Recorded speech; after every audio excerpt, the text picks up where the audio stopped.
So now you're at a point where your character is animated. Let's animate their face. Let's show the direction. Let's show the expression. And let's really bring some emotion to life. Technically, this is a form of character animation, but it does have different rules and principles. So I did want to do it as a separate video. So much like we went up to actions here, we're going to go to expressions. And you have expression, which is the emotion we show, and direction, both of which have a reset button based on the action being used. So what I want to do is I want to go on direction to begin with because it's very easy to explain. We have face camera, left and right. Now the directions are based on our side looking at the camera, not the actual character. So for example, if I'm the character and you're animating me and you say left, I'm going to look this way because that's your left, even though it's my right, vice versa, and then face camera is obviously exactly as is. So in this example, left, he looks to our left, which is his right, and vice versa with the right direction.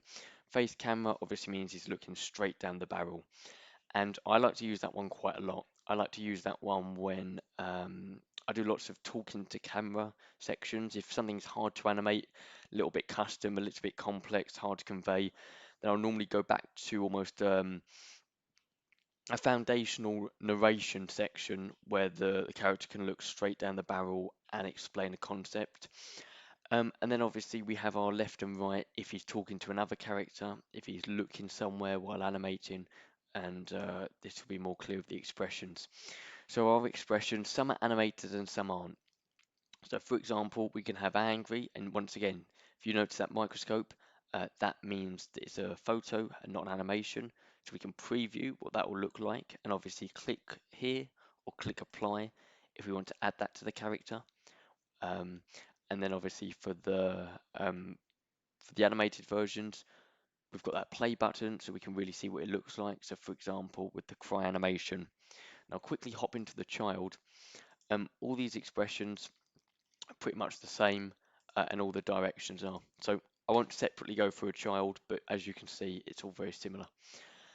Um, when it comes to lip syncing, huge part of animating that lives within the expressions. So Vyond's always tweaking the way they do this, and recently they've now added uh, angry lip sync, and sad lip sync. Now, the reason that they call it talk no lip sync is technically within Vyond, there is a dialogue section here, and you can add your audio. And they say if you add your audio there, so let's say I recorded something into it, it will help the character lip sync it.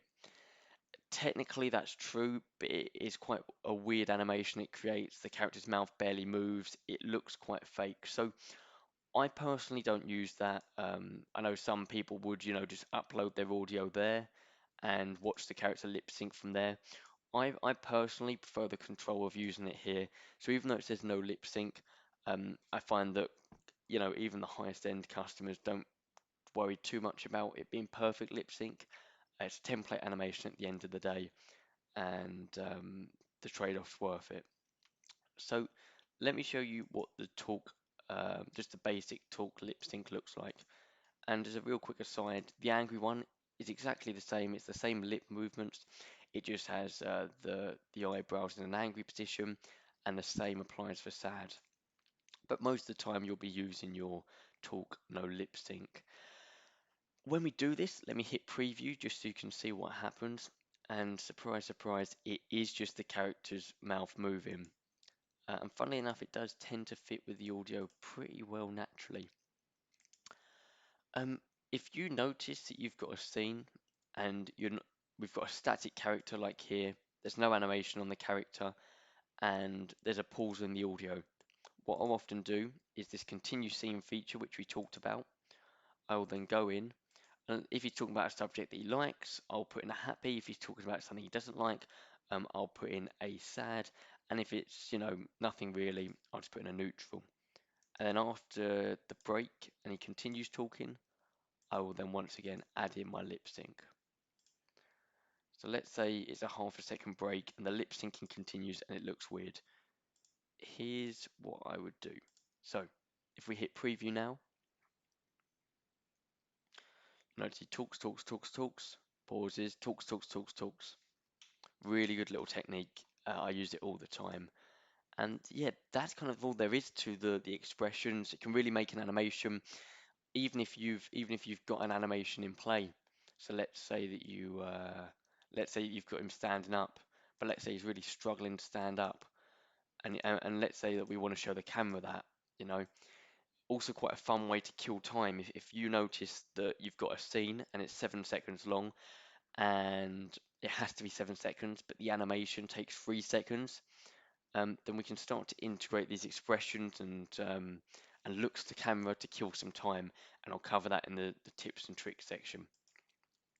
So let's say that we want him to look desperate and he's standing up. You'll see that as the character stands up, look, he's not happy about that, and that's a really fun way to bring some emotion into the action and really make it that little bit more special. Okay, so that's everything regarding animating characters.